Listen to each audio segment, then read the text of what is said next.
Hello friends, welcome to my channel Shalini ki Pathshala. आज से मैं आपके लिए इतिहास स्टार्ट कर रही हूँ, तो प्लीज़ आप फुल वीडियो देखिए। मैं डेली आपके लिए इतिहास की न्यू वीडियो लेकर आऊँगी। तो सबसे पहले हम बात करते हैं भारत के इतिहास की। तो भारत का इतिहास, भारत आपका उत्तर में हिमालय से लेकर दक्षिण तक फैला हुआ है। अब ये आप बिल्कुल याद रखिएगा कि उत्तर में हिमालय से लेकर दक्षिण तक फैला हुआ जो भाग है वो आपका भारत कहलाता है। अब भारत के कई नाम हैं। नंबर 1 है भारतवर्ष और भारत का देश। ये आपका पुराणों में लिखा हुआ नाम है। पुराणों में भारतवर्ष और भारत का देश कहा जाता है। यूनानियों ने इसे इंडिया का नाम दिया और मुसलमानों ने इसे हिंदुस्तान का नाम दिया। तो इस तरह भारत के कई नाम हो गए। एक तो हो गया आपका भारतवर्ष, भारत का देश, इंडिया, हिंदुस्तान। अन्य भी कई नाम हैं, पर जो आपके ज़्यादा इम्पोर्टेंट नाम है मैं आपको उनके बारे में बता रही हूँ। तो आप फिर याद कीजिए, भारत आपका कितने भागों में बटा हुआ है? भारत आपका 3 भागों में बटा हुआ है। प्राचीन भारत, मध्यकालीन भारत, आधुनिक भारत। तो आज मैं आपके लिए सबसे पहले प्राचीन भारत के बारे में बात करना चाहूँगी। तो प्राचीन भारत के बारे में आपको कहाँ से जानकारी मिलती है? तो सबसे पहले आपको जानकारी मिलती है धर्म ग्रंथों से।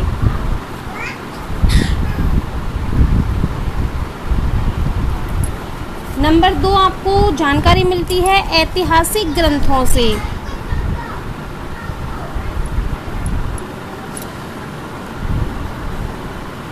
और नंबर 3 आपको जानकारी मिलती है विदेशियों का विवरण। जो विदेश के लोग थे, जो आपके भारत में यात्रा करने के लिए आए, उन्होंने एक विवरण दिया गया भारत के बारे में, तो उसे विदेशियों का विवरण कहा गया। तो वहाँ से भी आपको भारत के बारे में जानकारी मिलती है। और 4th मिलती है आपको पुरातत्व संबंधी साक्ष्य से।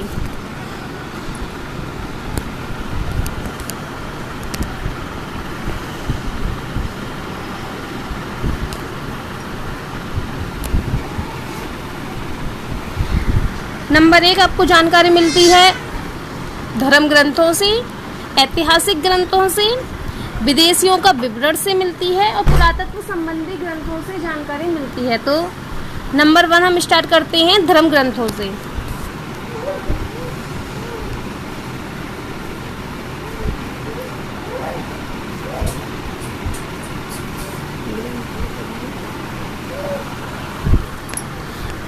सबसे जो आपका इम्पोर्टेंट पार्ट है वो धर्म ग्रंथों में वेद है। इम्पोर्टेंट पार्ट है धर्म ग्रंथों का वेद। वेदों से हमें जानकारी मिलती है भारत के बारे में। तो वेदों की रचना किसने की? उनका नाम आपको पता ही होगा, वेद व्यास। उनका फुल नेम है महर्षि कृष्ण द्वैपायन वेद व्यास जी। इन्होंने सिर्फ वेदों को लिखा है, उनको बनाया ईश्वर ने है। तो आपके वेद होते हैं 4। वेदों की संख्या बताई गई है। वेद 4 प्रकार के होते हैं। ऋग्वेद,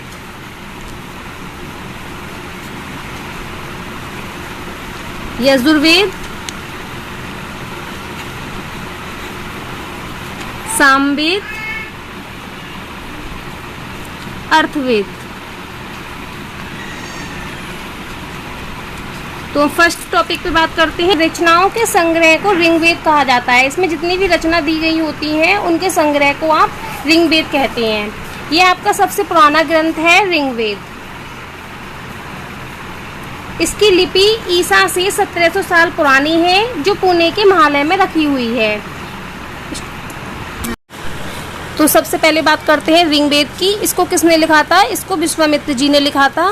ऋग्वेद में क्या वो लिखा हुआ है? इसमें रचनाओं का संग्रह है। जितनी भी आपकी रचनाएं दी गई हैं उन सब के संग्रह जहाँ पर भी किया गया है वो ऋग्वेद ने विश्वामित्र द्वारा किया गया है। ये आपका सबसे पुराना ग्रंथ है और ये पहला ग्रंथ भी है। सबसे पुराना ग्रंथ व पहला ग्रंथ कौन सा है? वो ऋग्वेद है। इसकी लिपि 1700 साल पुरानी है, ईसा से 1700 साल पुरानी है, जो आज भी पुणे के महालय में बिल्कुल सुरक्षित रखी हुई है। इसमें क्या दिया गया है? इसमें प्रार्थनाएं एवं स्तुतियां दी गई हैं। इसमें 10 मंडल 1028 सूक्ति एवं 10,462 रचनाएं हैं। इसमें जो आपका पहला मंडल है वह 10वां मंडल है, वो नया है, और दूसरे से लेकर 9 मंडल तक वो आपके पुराने हैं। दूसरे मंडल और 7वां मंडल उसको वंश मंडल कहते हैं, फैमिली मंडल के नाम से जिसे कहा जाता है। 5वां मंडल व 7वें मंडल में आपको कृषि से संबंधित बातें बताई गई हैं। कृषि से संबंधित जितनी भी रचनाएं दी गई हैं वह आपकी 5वें से लेकर 7वें मंडल में दी गई हैं कि बारिश कब होती है, किस चीज़ की पूजा की जाए तो बारिश हो जाएगी, ऐसी कौन सी रचना है, वो कृषि से संबंधित रचनाएं इसमें बताई गई हैं। जो आपका 9वां मंडल है उसमें सोम के बारे में बताया गया है। तीसरे मंडल में सूर्य देवता के बारे में बताया गया है कि गायत्री मंत्र किसमें लिखा गया है। इंद्र के लिए 250 मंत्र हैं, अग्नि के लिए इसमें 200 मंत्र दिए गए हैं। जितनी भी रचनाएं हैं वह सारी इसी मंडल में दी गई हैं। तो आप याद रखिएगा कि ऋग्वेद में सबसे ज़्यादा जो क्वेश्चन पूछा जाता है वह यही पूछा जाता है कि कौन सा ग्रंथ सबसे पुराना है, तो वो आपका ऋग्वेद है। और इसमें गायत्री मंत्र किस वेद से लिया गया है, तो आप याद रखना कि गायत्री मंत्र ऋग्वेद से लिया गया है। सेकंड टॉपिक है आपका यजुर्वेद। यजुर्वेद में आपका यज्ञ संबंधी विधान बताया गया है। यज्ञ संबंधी जितनी भी बातें हैं वह आपकी यजुर्वेद के अंतर्गत आती हैं।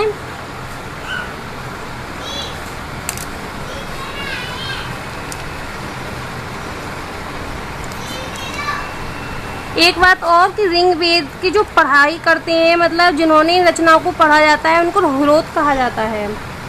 और ये यजुर्वेद जो है आपका 2 भागों में बटा हुआ है। एक है आपका कृष्ण पक्ष और दूसरा है आपका शुक्ल पक्ष।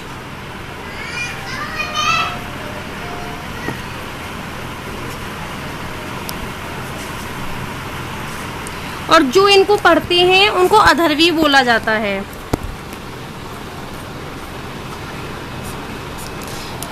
इस वेद के बारे में यही जानकारी ज़्यादा इम्पोर्टेंट है कि गद्य और पद्य दोनों कौन से वेद के अंतर्गत आते हैं, जिसमें गद्य की भी रचनाएं हैं और पद्य की भी रचनाएं हैं, तो वो यजुर्वेद है। यजुर्वेद के अंतर्गत गद्य एवं पद्य दोनों तरह की रचनाएं शामिल हैं।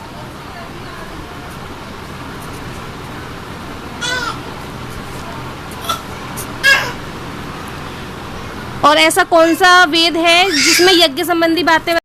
सेकंड टॉपिक है आपका यजुर्वेद। यजुर्वेद आपका सेकंड टॉपिक है क्योंकि वेद जो है उसमें 4 की संख्या दी हुई है, तो यजुर्वेद सेकंड नंबर पे आता है। इनका भी एक क्रम है, क्रम से याद कीजिएगा। तो यजुर्वेद आपका सेकंड नंबर पे है।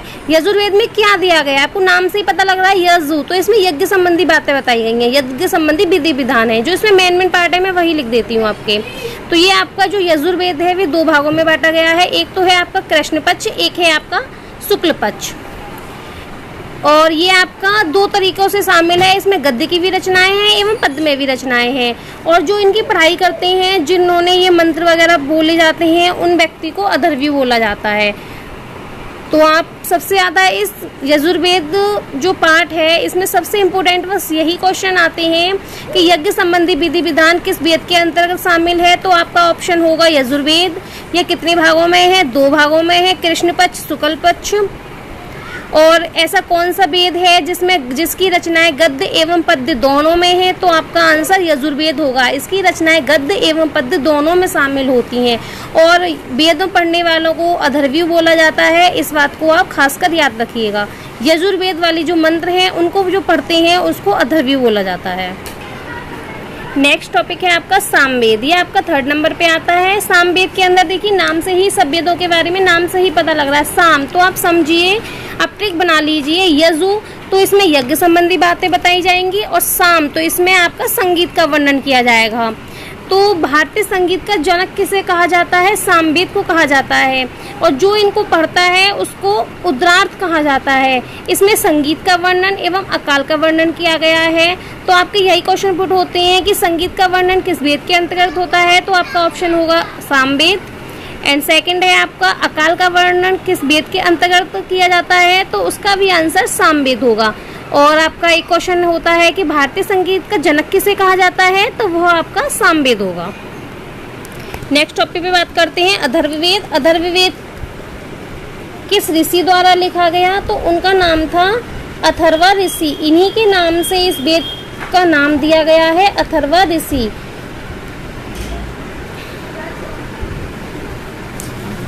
यह वेद आपका बहुत इम्पोर्टेंट वेद है, क्योंकि इस वेद के अंतर्गत तंत्र मंत्र, जादू टोना, सांप, वशीकरण, विवाह, प्रेम विवाह, स्वयंवर, विश्वासों का वर्णन, अंधविश्वासों का वर्णन, आयुर्वेद का वर्णन, सब जितने भी वर्णन किए जाते हैं अंधविश्वास से रिलेटेड, जैसे कन्याओं के जन्म की निंदा करता है, यह आपका अर्थवेद में आता है। तो इसमें से सबसे ज़्यादा यही क्वेश्चन पूछा जाता है कि जादू टोना के नाम से कौन सा वेद प्रख्यात है, तो आपका आंसर अथर्ववेद होगा। औषधियों का विवरण किस वेद में किया गया है, तो उसका आंसर भी अथर्ववेद होगा। विश्वास का वर्णन, अंधविश्वास का वर्णन किस वेद के अंतर्गत किया गया है, तो उसका आंसर भी अथर्ववेद होगा। आपको देखिए, जादू टोना, अंधविश्वास, पुरानी बातें, विश्वास की बातें, स्वयंवर करने की आज़ादी, या फिर आपका कन्याओं के जन्म की निंदा किस वेद के अंदर आती है, तो वो आपका अथर्ववेद होगा। तो आप एक क्वेश्चन और याद कीजिए, सबसे पुराना और सबसे प्राचीन वेद कौन सा है, तो वो आपका ऋग्वेद है। और सबसे नया एवं सबसे बाद का वेद कौन सा है, तो वो आपका अथर्ववेद है। तो मैं एक बार फिर से आपका रिवीजन करा देती हूँ। यहाँ मैंने आपका इम्पोर्टेंट पार्ट कवर किया गया है, आप प्लीज़ एक बार फिर से वॉच कीजिएगा।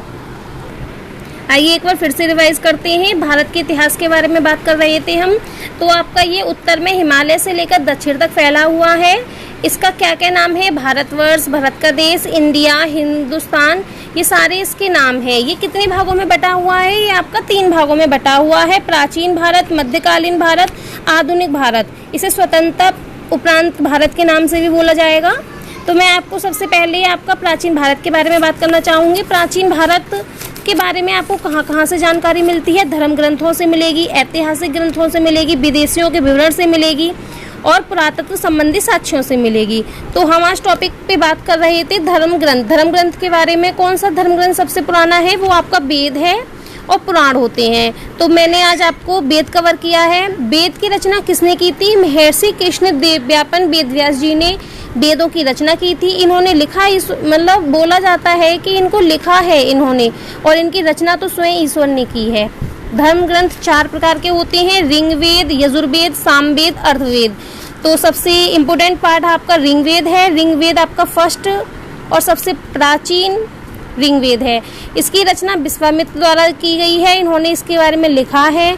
इसमें रचनाओं का संग्रह होता है, जितनी भी रचनाओं से संबंधित होता है वो सब आपका ऋग्वेद के अंदर आता है। ये आपका सबसे पुराना ग्रंथ है। इसकी लिपि 1700 साल पुरानी है, जो आज भी पुणे के महालय में एकदम सुरक्षित रखी गई है। इसमें प्रार्थनाएं एवं स्तुतियां दी गई हैं। इसमें 10 मंडल, 1028 सूक्तियां और 10,462 रचनाएं हैं। इसमें पहला और 10वां मंडल आपका नया है और दूसरा से लेकर 9वें मंडल तक आपके पुराने हैं। इसके दूसरे मंडल में एवं 7वें मंडल को वंश मंडल, फैमिली मंडल कहा जाता है। 5वें मंडल से लेकर 7वें मंडल तक कृषि से संबंधित बातें बताई गई हैं, उससे संबंधित रचनाएं दी गई हैं। 9वें मंडल में सोम का अध्ययन किया गया है, सोम का वर्णन किया गया है। इंद्र के लिए इसमें 250 रचनाएं हैं और अग्नि के लिए इसमें 200 रचनाएं हैं। इसके तीसरे मंडल में सूर्य देवता गायत्री मंत्र दिया गया है। मैंने सारा इम्पोर्टेंट पार्ट आपका लिख दिया है। जो इन वेदों को पढ़ता है उसको ह्रोत कहा जाता है।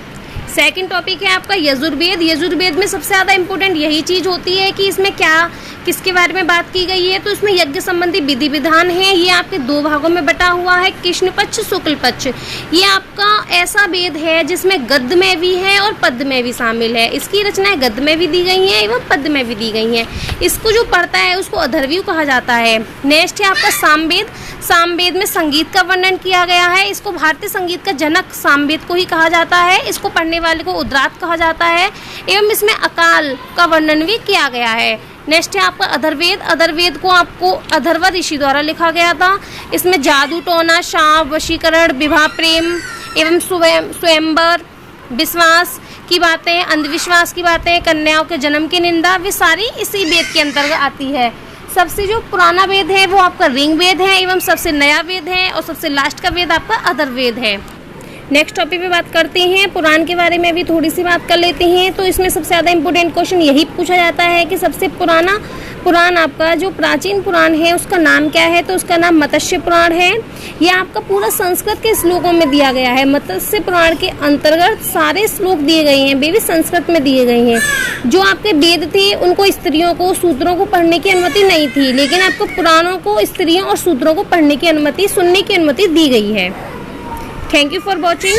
प्लीज़ आपको अगर वीडियो पसंद आती है तो प्लीज़ आप चैनल को लाइक कीजिएगा और सब्सक्राइब कीजिएगा, ताकि मैं आपके लिए नेक्स्ट वीडियो